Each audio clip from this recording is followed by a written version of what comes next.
Hello everyone, আসসালামু আলাইকুম। Welcome back to my new blog. আশা করি সবাই ভালো আছেন, আমিও আলহামদুলিল্লাহ ভালো আছি। আর এই তো আবারও চলে এসেছি আপনাদের মাঝে আরও একটি নতুন ভিডিও ব্লগ নিয়ে। তো কাছে এবং দূরে, দেশ এবং দেশের বাহিরে থেকে এই মুহূর্তে যে যেখান থেকেই আমার এই ভিডিও ব্লগটি দেখছেন সবাইকে জানাই অসংখ্য অসংখ্য ধন্যবাদ। প্লিজ দয়া করে একটি লাইক দিয়ে ভিডিওটি ফুল ওয়াচ করে নেবেন, আশা করি ভালো লাগবে। যদি ভিডিওটির কোনো অংশ ভালো লেগে থাকে অবশ্যই চ্যানেলটিকে সাবস্ক্রাইব করে পাশে থাকবেন। তো এখানে কথা বলতে বলতে দেখতেই পারলেন কত কিছু দেখিয়ে দিলাম। আর এই যে দুইটা চুড়ি, এগুলো আমি কিনেছিলাম। তো চুড়িগুলো কেমন হয়েছিল অবশ্যই কমেন্ট করে জানাতে ভুলবেন না। আর এখানে আমরা চটপটি খেয়েছি, ফুচকা খেয়েছি এক্সিবিশনে যে গিয়েছিলাম সেখানে। তো ভিডিওটির সব কিছুই আপনাদের সাথে অল্প অল্প শেয়ার করলাম। আর এটা ছিল আমার ফ্রাইডের ভিডিও। তো আমি ফুল ভিডিও, সম্পূর্ণ ভিডিও আর কি শেয়ার করতে পারিনি। তো কেন পারিনি অবশ্যই ভিডিওটি দেখতে থাকুন, আমি বলছি।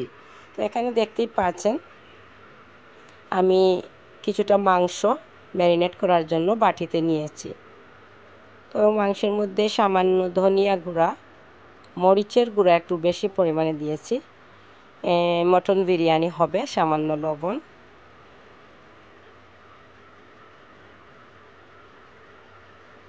তারপরে একটি মিক্স মশলা দিয়ে দিলাম আমি।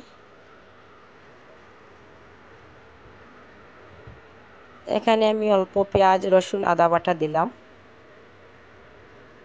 এগুলো ছিল ব্লেন্ডার করা। তো তারপরে আমি পরিমাণ মতো সয়াবিন তেল দেব। তার আগে আমি এক পিস লেবু এখানে রস দিয়ে দিচ্ছি। লেবুর রসটা দিয়ে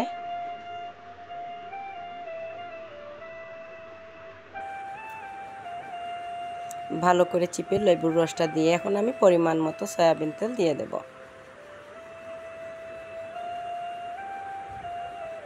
তারপরে এটাকে আমি ভালো করে মিক্স করে নিচ্ছি। মশলাটা যেভাবে মাংসের ভেতরে ঢুকে সেই জন্যই আমি ভালো করে মিক্স করে নিচ্ছি। তো এটাকে আমি ম্যারিনেট করে রেখে দেব 20 মিনিটের মতো। আর এটা ছিল আমার ফ্রাইডের ভিডিও। তো যখন আমি ভিডিও শ্যুটটা করি তখন আমার একটু পরে লাইভ ছিল, লাইভে ছিলাম। তো পরবর্তী ভিডিওটা আর কি আমি ভিডিও শ্যুট করতে ভুলে গেছি। লাইভে সবাইকে দেখাইছি কিভাবে রান্না করলাম আর কি বিরিয়ানিটা। সরাসরি সবাই লাইভে দেখেছে, আর ওই সময় আমি ভুলে গেছি বিরিয়ানিটা ভিডিও শ্যুট করতে। তো যতটুকু সম্ভব করেছি।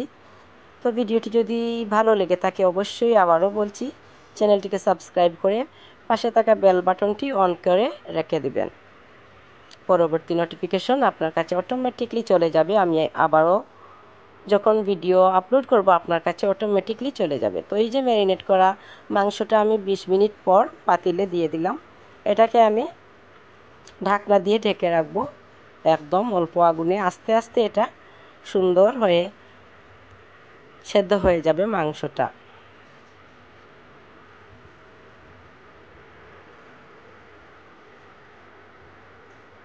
আর এই তো দেখুন মাংস থেকে কীভাবে তেল বের হচ্ছে।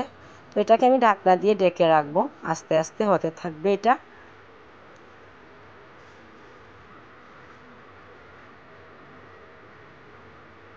এই যে দেখুন 5 মিনিট পর কীভাবে কষানো হচ্ছে মাংসটা, খুব সুন্দর তেল ছাড়ছে।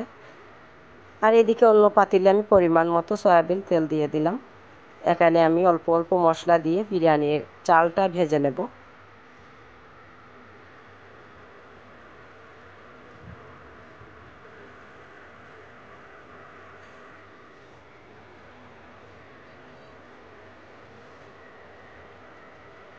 তো আমি বলতে ভুলে গেছি, মাংসর মধ্যে আমি এক পিস অফ ক্যামেরায় দিয়েছিলাম সাতকরার আচার। আর বিরিয়ানিতেও আমি সাতকরার আচার কিংবা যে কোনো ধরনের আচার দিলে বিরিয়ানিটা খুবই টেস্টি হয়।